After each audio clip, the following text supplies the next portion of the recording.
Hello everyone, welcome to my channel. So continuing with the chapter friction, today we'll do the increasing and reducing the friction. So as we have done in the previous video, we read about that friction is necessary evil. मतलब हमें friction चाहिए भी, लेकिन जहाँ पे friction हमें नुकसान करती है हमें वहाँ पे फ्रिक्शन नहीं चाहिए. यहाँ पे जो है फ्रिक्शन हमारा फ़ायदा कर रही है, हमारे लिए यूज़फुल है, हमें वहाँ पे फ्रिक्शन चाहिए. राइट जैसे कि मशीनरी की वियर एंड टीयर करती है, वहाँ पे हीट प्रोड्यूस करती है, तो हम चाहते हैं कि हमारी जो फ्रिक्शन है वहाँ पे रिड्यूस हो जाए. और हम चाहते हैं हम चीज़ों को अच्छे से ग्रास्प कर पाएँ, पेपर्स और जो है पेपर के ऊपर पेन से लिख पाएँ, वहाँ पे हमें फ्रिक्शन चाहिए. राइट सो हमें जहाँ पे हमें फ्रिक्शन के यूज़फुल इफ़ेक्ट्स हैं हम वहाँ जहाँ पे चाहेंगे कि वहाँ पे फ्रिक्शन हो, लेकिन जहाँ पे फ्रिक्शन जो है हमारा नुकसान कर रही है हम चाहेंगे वहाँ से हम जो है फ्रिक्शन कम कर लें. So there are ways by which we can increase the friction and we can decrease the friction. So today will know like how to increase and decrease the friction. So let's get started increasing and reducing the friction. As you have seen in the previous section, friction is desirable in some situation. Like friction is necessary evil. We read how friction is important to us. Have you ever thought why the sole of your shoe is grooved? जैसे कि मैंने आपको बताया था कि जो हमारे shoes होते हैं उसके नीचे जो grooves बने होते हैं, is it done to provide the shoes better grip on the floor so that you can move safely? तो ये जो ग्रूव्स होती हैं, जैसे कि आपने शूज़ के बैक साइड पे देखा होगा, कुछ इस तरीके के जो है ग्रूव्स बने होते हैं. राइट सो ये जो ग्रूव्स होते हैं ताकि जो है आपकी जो है फ्रिक्शन जो है बढ़ जाए ग्राउंड में और ग्राउंड और शूज़ के बीच में, और जिसकी वजह से जो है आपको चलने में बहुत ज़्यादा आसानी होगी.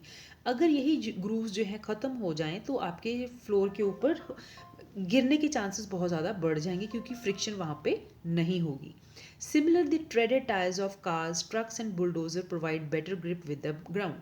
जैसे कि आप 12.11 बी फिगर में देख रहे हो कि टायर्स हैं उनके ऊपर भी जो है उनको ट्रेडेड किया गया है. ट्रेडेड मीन्स आप देख रहे हो ये जो है ऊबड़ खाबड़ बनाए गए हैं ताकि ये वाला जो पार्ट है ये जो है ताकि जो यहाँ पे जो है फ्रिक्शन जो है बढ़ सके, जिसकी वजह से जो ट्रैक्टर है या जो भी कोई हैवी व्हीकल है वो स्किड ना कर पाए, वो स्लिप ना कर जाए on the road. Right now we deliberate increase friction by using brake pads in the brake system of bicycles and automobiles. तो हमने बिगनिंग ऑफ द चैप्टर में ये पढ़ा था कि जब हम ब्रेक लगाते हैं तो जो है कार रुक क्यों जाती है, क्योंकि ये जो ब्रेक पैड्स होते हैं वो क्या करते हैं, वो फ्रिक्शन को इंक्रीज करते हैं. राइट तो अगर ब्रेक पैड नहीं होंगे जो कार चल रही है वो रुक ही नहीं पाएगी. सो जिसकी वजह से एक्सीडेंट होने के चांसेस बहुत ज़्यादा बढ़ जाएंगे, या हो सकता है कि जो कार है वो एकदम से स्लिप कर जाए. So why would provide treaded on the tyres, it is because of we increase the friction. And secondly जो हम साइकिल्स के बीच में जो है उनके ब्रेक पैड्स क्यों लगाते हैं, ताकि वहाँ पे भी जो है हम इंक्रीज कर सके फ्रिक्शन को, ताकि जो है हम ब्रेक लगा सके, चलती हुई चीज़ को रोक सकें in the case of bicycles and automobiles. I hope you are clear now. When you are riding a cycle, जब आप साइकिल चला रहे होते हो, the brake pads do not touch the wheel. लेकिन ब्रेक पैड्स जो होते हैं वो व्हील को टच नहीं करते हैं. But when you press the brake lever, लेकिन जब आप ब्रेक के लीवर को प्रेस करते हो, these pads arrest the motion of the rim due to the friction. जो ये जो पैड होते हैं, जो साइकिल का रिम होता है, जो पहिए का रिम होता है, उसको पकड़ लेते हैं एकदम से. राइट जिसकी वजह से जो है फ्रिक्शन बहुत ज़्यादा बढ़ जाती है और साइकिल जो है रुक जाता है. द व्हील स्टॉप मूविंग, तो जो है साइकिल का पहिया है वो चलना बंद हो जाता है. You might have seen that kabaddi players rub their hands with soil for a greater better grip of their opponents. तो आपने देखा होगा जो कबड्डी प्लेयर्स होते हैं उनकी बॉडी के ऊपर जो है तेल लगा होता है. राइट ये लोग अपनी मालिश करते हैं अपनी अच्छी हेल्थ के लिए. दूसरा, ये तेल की मालिश इसलिए करते हैं ताकि जो है फ्रिक्शन जो है बहुत कम हो जाए, सॉरी जो फ्रिक्शन है जो है बहुत कम हो जाए, जिसकी वजह से जो है उसका ओपोनेंट प्लेयर उसको पकड़ ना पाए. लेकिन ये खेल के वक्त क्या करते हैं, अपनी जो है बॉडी है उसके ऊपर जो है बहुत सारी सॉइल जो है रब कर लेते हैं ताकि फ्रिक्शन बढ़ जाए, ताकि वो जो है ओपोनेंट पर्सन की जो है अच्छे से बेटर ग्रिप कर सकें. राइट तो कबड्डी प्लेयर इसलिए अपनी बॉडी के ऊपर जो है सॉइल लगाते हैं, so for a better grip of their opponent. इसी तरीके से जो जिम्नास्ट होते हैं apply some coarse substance on their hand to increase friction for better grip. तो जिम्नास्ट जो होते हैं कई बार पोल के साथ जो है अपने जिम्नास्ट दिखलाते हैं, तो इस तरीके से अगर उनके हाथ जो है उनमें फ्रिक्शन जो है with the pole and the hand, अगर फ्रिक्शन बहुत कम होगी तो जो जिम्नास्ट है वो पोल को अच्छे से पकड़ नहीं पाएगा, तो उसके हाथ स्लिप हो जाएंगे, वो अपना आर्ट परफॉर्म नहीं कर पाएगा। इसलिए जो जिम्नास्ट होते हैं they apply some coarse substance on their hand to increase friction for better grip. In some situation, however, friction is undesirable and we want to minimize. अब जो है जो अब हमने एग्जाम्पल्स डिस्कस की वहाँ पे हमें फ्रिक्शन चाहिए थी, तो इसलिए जो है हम बार बार वो फैक्टर्स इंक्रीज कर रहे थे जिसकी वजह से जो है फ्रिक्शन की वैल्यू जो है बढ़ जाए। जैसे कि शूज़ के जो है बैक साइड होती है वहाँ पे जो है ग्रूव लगाना, जैसे सोल जिसको बोलते हैं, वहाँ पे ग्रूविंग करना। जो टायर्स होते हैं वो ट्रेडेड होते हैं जैसे कि कार्स एंड ट्रक्स के। दूसरा जो है ब्रेक पैड होते हैं, वो क्या करते हैं, हमें चाहते हैं कि चलता हुआ जो अब साइकिल अब हम उसको रोक दें, तो उसके लिए हम ब्रेक पैड लगाते हैं जिसकी वजह से जो फ्रिक्शन इंक्रीज़ हो जाती है। दूसरा जैसे कि कबड्डी प्लेयर होते हैं वो अपनी बॉडी के ऊपर सॉइल लगाते हैं, और जिमनास्ट भी हैं वो अपनी बॉडी के ऊपर जो हैंड्स के ऊपर कोर सब्सटेंस लगाते हैं ताकि जो इनकी अच्छी ग्रिप रही। तो हमें ग्रिप कहाँ पे अच्छी होगी, जहाँ पे फ्रिक्शन ज़्यादा होगी। तो इन सब केसेस में हमें फ्रिक्शन चाहिए थी, so we were increasing friction. लेकिन हर जगह फ्रिक्शन हमें नहीं चाहिए, सो क्योंकि वहाँ पे फ्रिक्शन अनडिज़ायरेबल है, सो अब वहाँ पे हम लोग फ्रिक्शन को मिनिमाइज़ करने की कोशिश करेंगे। कैसे, आइए जानिए। Why do you sprinkle fine powder on the carrom board, figure 12.12। जैसे कि आप देख सकते हो फिगर 12.12 में आपने कैरम सबने खेला होगा, तो क्या करते हैं जब जो है जो स्ट्राइकर है वो धीरे चलने लगता है, तो एकदम से हम क्या डालते हैं उसमें जो है पाउडर डाल देते हैं कैरम बोर्ड के ऊपर। तो उससे क्या होता है, you might have notice that when a few drops of oil are poured on the hinges of the door moves smoothly, right. तो हम बात कर रहे थे कैरम की, तो कैरम बोर्ड में जब हम टेल्कम पाउडर डालते हैं या फाइन पाउडर डालते हैं जो कि कैरम बोर्ड का ही पाउडर होता है, तो क्या करता है, जो पाउडर होता है, जो rough surface of carrom board होता है उसके बीच में जाके उस सरफेस को स्मूथ कर देता है, जहाँ पे जो है फ्रिक्शन की वैल्यू बहुत कम हो जाती है। सेम इन द केस जो हम कई बार जो है हमारे घर के जो दरवाजे होते हैं वो जो है स्मूथली नहीं मूव करते, so we have to pour some drops of oil, right. Now कई बार जब हम साइकिल की शॉप पे जाते हैं या मोटर मैकेनिक के पास जाते हैं, तो वो क्या करता है, आपके जो व्हीकल के पार्ट्स होते हैं उनकी ग्रीजिंग करते हैं, राइट। सो ये ग्रीस क्यों लगाई जाती है, सो टू इंक्रीज द, ताकि उसकी जो है बेटर मूवेबिलिटी हो सके। वो कब होगी, जब उसके जो है फ्रिक्शन वहाँ पे कम होगी। So in all the above cases we want to reduce friction in order to increase efficiency. तो अब हम लोग यहाँ पे जो है क्या कर रहे हैं, हम यहाँ पे फ्रिक्शन को कम कर रहे हैं बिकॉज फ्रिक्शन इज अनडिजायरेबल है, right. Now when oil, grease or graphite is applied between the moving part of a machine, a thin layer is formed there and moving surfaces do not directly rub against each other। जैसे कि आप figure 12.13 में देख सकते हो। तो यहाँ पे क्या है कि ये आपका सरफेस 1 है और ये सरफेस 2 है। इन बिटवीन दोनों में जो है इरेगुलरिटीज़ हैं, ये की सरफेस 1 की इरेगुलरिटीज़ हैं और ये सरफेस 2 की इरेगुलरिटीज़ जो कि ब्लू कलर में है, राइट। अब जो है when they will slide on each other, तो ये जो है इंटरलॉकिंग बन जाएगी जिसकी वजह से जो है ऑब्जेक्ट को मूव करना जो है मुश्किल हो जाएगा। लेकिन इस मुश्किल को दूर करने के लिए हम कुछ ऐसी चीज़ इसकी ग्रूव्स में डाल देंगे या सरफेस के ऊपर डाल देंगे जिसकी वजह से जो है वो ल्यूब्रिकेंट जो है इस रफ सरफेस के ऊपर जो है अपनी एक लेयर बना लेगा, जिसकी वजह से जो है लेयर स्मूथ हो जाएगी और जो सेकंड पार्ट है दैट विल बी ईजी, उसके ऊपर जो है स्मूथली है जो मूव करेगा, राइट। नाउ जैसे कि आप फिगर 12.13 में देख रहे हो, interlocking of irregularities avoided to a great extent. तो यहाँ पे जो है जब हम टेल्कोम पाउडर लगाते हैं या ऑयल लगाते हैं, ग्रीस लगाते हैं, तो ग्रेफाइट लगाते हैं, ये सब किसकी एग्जांपल्स हैं, ये ल्यूब्रिकेंट्स हैं, राइट। तो जब हम किसी चीज़ के ऊपर लगाते हैं, इसके साथ जो लुब्रिकेंट्स क्या करते हैं, interlocking of irregularities avoided to a great extent. तो जो इंटरलॉकिंग होती है इरेगुलरिटीज की वो अवॉइड हो जाती है, मूवमेंट बिकम स्मूथ, और जो मूवमेंट है वो स्मूथ बन जाती है। The substances which reduce friction are called lubricants. So here you will get the question, what are lubricants? Give some examples. तो आपको बताना है कि lubricants are the substances that uh, help in the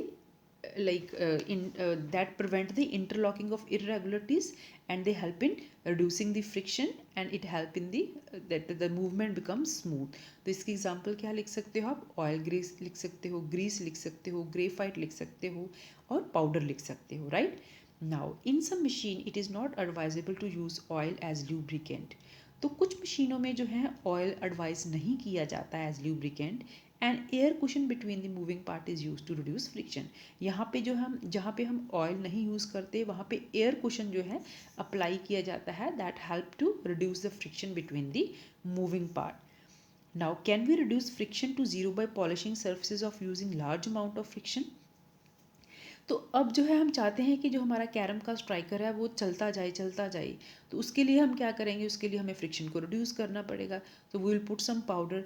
तो क्या ये जो है बूझो पूछ रहा है कि क्या हम इतनी किसी सरफेस को, पॉलिशिंग सरफेसेस को इतनी ज़्यादा अच्छे से कर सकते हैं, उसको चमका सकते हैं कि ज़्यादा अमाउंट ऑफ लुब्रिकेंट यूज़ कर सकते हैं क्या कि जो है फ्रिक्शन रिड्यूस हो सके।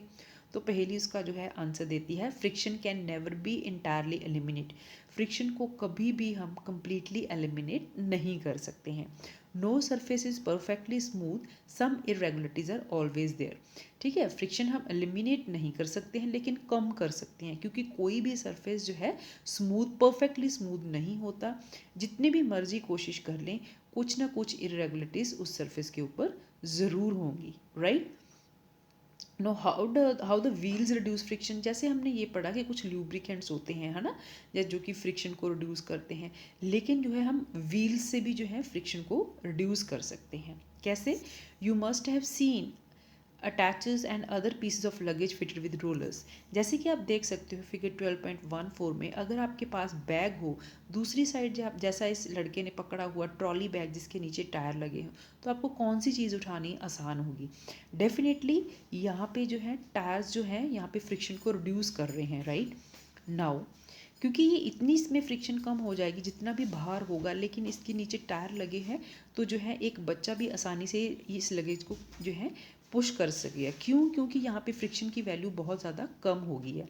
सो that's why wheels are use to reduce the friction. Now you must have seen attaches and other piece of luggage fitted with rollers. आपने बहुत जो है सूटकेस वगैरह होते हैं, उनके नीचे रोलर्स लगे होते हैं। Even a child can push such pieces of luggage. Why is it so? तो यहाँ पे जो है टायर लगाने का फंक्शन क्या होता है? नाउ जब हम किसी चीज़ के नीचे टायर लगाते हैं, when one body rolls over the surface of another body, कौन सी बॉडी रोल कर रही है? ये जो है लगेज बॉक्स है वो रोल कर रही है किसके ऊपर? ग्राउंड के ऊपर, या कह सकते हैं स्मूथ सरफेस के ऊपर। The resistance of its motion is called rolling friction.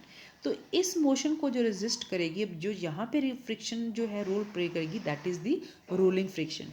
तो आपको याद होगा we have already discussed about sliding friction, then we discussed about the static friction. Static friction वहाँ पे रोल प्ले करती है, वहाँ पे रेजिस्टेंस देती है मोशन को, जब जो है ऑब्जेक्ट चल ही नहीं रहा होता, it is in the rest position. Sliding जहाँ पे अबाउट द रेजिस्टेंस, वो रेजिस्टेंस जो अभी जो ऑब्जेक्ट सिर्फ स्लाइड करना ही शुरू हुआ हो, राइट। जो रोलिंग है, रोलिंग से इसकी वजह से जो है अब जो ऑब्जेक्ट स्लाइड नहीं करेगा, अब ये रोल करेगा। So let me tell you with the help of example. So there are three situation. So one is you have three boxes, and this you have to push it like this. In this case you have the rollers on this, and in the third case you have a inclined plane from where you can throw this box, or you can move this box. So in which the case जो है आपको सबसे कम मेहनत करने की कोशिश करने की ज़रूरत पड़ेगी, या हम कह सकते हैं कि सबसे कम फ्रिक्शन कहाँ पे होगी। अगर हम बात करें केस नंबर 1, ये जो है सबसे ज़्यादा मुश्किल होगा, तो क्योंकि यहाँ पे क्या है, स्टैटिक फ्रिक्शन है। क्योंकि यहाँ पे ऑब्जेक्ट रोल कर रहा है टायर्स की सहायता से। So here what which friction is playing its role, it is the rolling friction. यहाँ पे ऑब्जेक्ट स्लाइड करेगा, जैसे आपने बहुत सारे प्लेग्राउंड्स में देखा होगा, आपके स्कूल के प्लेग्राउंड में भी होगा, और मैं उम्मीद करती हूँ आपने सब में इसके ऊपर कभी ना कभी जो है आनंद लिया होगा। एंड दिस, यहाँ पे कौन सी फ्रिक्शन रोल प्ले कर रही है, it is this sliding friction. तो अगर देखा जाए तो रोलिंग फ्रिक्शन जो होती है उसकी वैल्यू सबसे कम होती है, ये बहुत कम मोशन को अपोज करती है, इसलिए जो है रोलिंग बहुत आसान होता है। उसके बाद जो है स्लाइडिंग फ्रिक्शन आती है, तो उसके बाद स्टैटिक फ्रिक्शन। अगर हम मैग्नीट्यूड की बात करें तो स्टैटिक फ्रिक्शन का मैग्नीट्यूड सबसे ज़्यादा होगा, इसलिए इस ऑब्जेक्ट को हम हिला नहीं सकते। तो अगर हम बात करें स्लाइडिंग और रोलिंग फ्रिक्शन के मैग्नीट्यूड के बारे में, रोलिंग फ्रिक्शन का जो मैग्नीट्यूड है वो बहुत कम होता है as compare to this sliding friction. तो अगर आपको क्वेश्चन आता है कि how to arrange according to the magnitude, so first is the static, static सबसे बड़ा होगा, then you have the sliding and then is the rolling.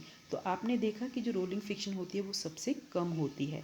तो हम ये कह सकते हैं it is always easier to roll than to slide a body over another. जैसे कि मैंने आपको एग्जांपल दिया कि ईजी होता है हम किसी चीज़ को रोल करें रादर दैन टू स्लाइड करें। That is the reason it is convenient to pull luggage fitted with rollers. Now you can be ask question कि जो लगेज होता है उसके नीचे रोलर्स क्यों होते हैं। So the reason is it is convenient to pull luggage fitted with low rollers because the resistance offered by the rolling friction is very less as compared to the sliding and static friction, right? Can you now understand why the wheel is said to be one of the greatest invention of mankind? तो आपने 6th-7th class में अपनी geography even science में भी पढ़ा होगा कि जैसे ही, इवन हिस्ट्री में भी आपने पढ़ा होगा कि जैसे ही व्हील की इन्वेंशन हुई उससे जो है जो मानवता की जो लाइफ थी वो बहुत स्मूथ हो गई थी, because earlier they have to pick the things on their head और they use to take with the help of the animals. लेकिन जैसे ही जो है व्हील की इन्वेंशन हुई उनकी जो लाइफ बहुत आसान हो गई, क्योंकि एक जगह से दूसरी जगह तक चीज़ें ले जानी बहुत ज़्यादा आसान हो गई, राइट?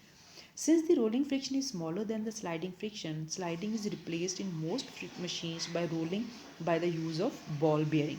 क्योंकि हमें पता है कि जो है ऐसा मशीन में फ्रिक्शन को बिल्कुल कम तो नहीं कर सकते हैं, लेकिन उसका मैग्नीट्यूड कम कर सकते हैं स्लाइडिंग की जगह जो है अब हम वहाँ पे रोलिंग फ्रिक्शन को ऐड कर दें, राइट? सो जो है स्लाइडिंग फ्रिक्शन को हम जो है रोलिंग में कन्वर्ट कर दें। So how we will convert it? By the use of ball bearings. So what are ball bearings? So like जैसे common examples are the use of ball bearings between hubs and the axles of ceiling fan and bicycle. जैसे कि आप figure 12.16 में देख सकते हो, ball bearings जो होते हैं रिड्यूस करते हैं फ्रिक्शन को।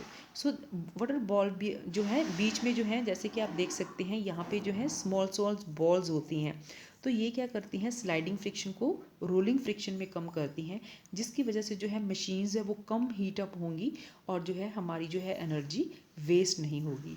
सो टुडे वी हैव लर्न कि जो how the wheels reduce the friction and how we can increase and decrease the friction.